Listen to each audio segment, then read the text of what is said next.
Okay, we're going to talk about cold and flu season. I'm Dr. Rutherford, for those of you who may not know, board certified functional neurologist. No. You're certified functional medicine practitioner. I'm that too. I'm a board certified functional medicine. He's the board certified functional. Dr. Randall Gates, we were laughing before we did this. As well as board certified chiropractic neurologist. Just to be technical for all of our patients out there. If some of you watching are not a patient, you don't know who we are. And I've been told I can't talk on this.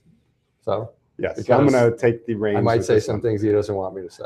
So relative to cold and flu season, we had a question from one of our patients talking about if you are sick, what do you do? If you go on antibiotics, what do you do? We kind of touched on this in a few other broadcasts, but let's kind of bring it all together. So a lot of people are sick out there right now. A lot of our patients are sick. And things that we typically recommend for patients who are in our program, and this can apply to maintenance patients, are simple procedures such as a neti pot. You have to make sure you're using basically bottled or distilled water because there is a parasite in the tap water. It's probably not present this time of the year, but it can be present to where it can invade the brain and cause meningitis. So you don't want that to happen. So you always need to make sure you're using bottled or distilled water with your neti pots.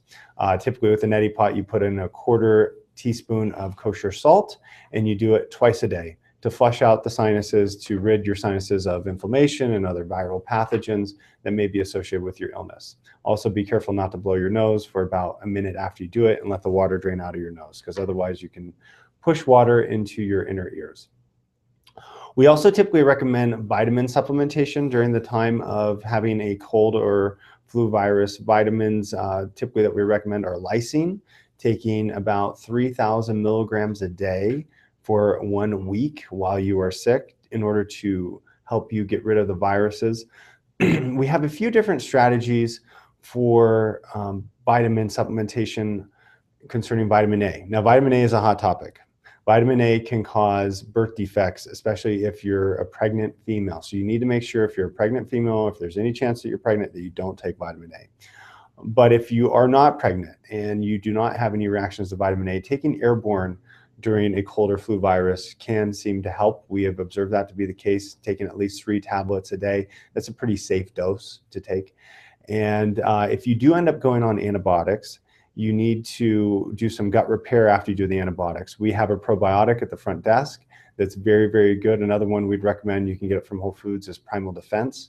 And you'd want to take 1 cap of those 3 times a day, the Primal Defense or the probiotic that we have at the front desk. Our front desk knows which one to use.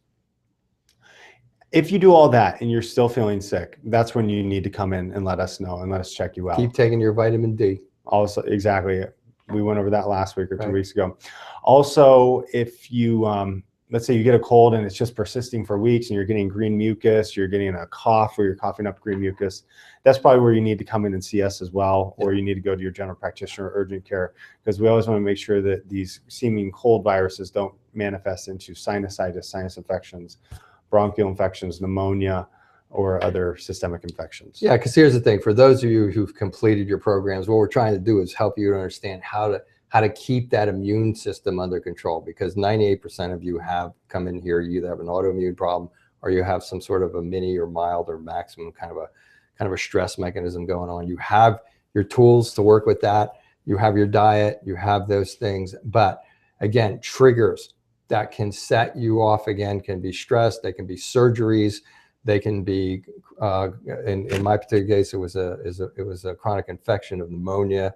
I, by the way, take beta carotene because I'm a vegetarian versus the vitamin A. So I take the beta carotene. It seems to have helped me a lot, my lungs particularly. But traumas, significant stresses, but the overwhelming infection, viruses, flus, those types of things, they can set you off. They can set off an immune response. Next thing you know, your symptoms are coming back and you're going like, what the heck is going on? So that's why Dr. Gates has emphasized this today. Exactly. If you have any questions, let us know on this particular topic, or if you have suggestions for other topics. We got a few in the last couple of weeks, so just know if you gave me a suggestion, we will get to it. We're also sending out a great grain-free biscuit recipe today with our broadcast. They are delicious. Our wonderful supporter, Jeannie, sent this to us, and they're congruent for most of you in the maintenance phase. Patients who are in active care, you can't have these yet because we probably have not introduced a lot of the ingredients. but just know to look for that, and we'll see you next week.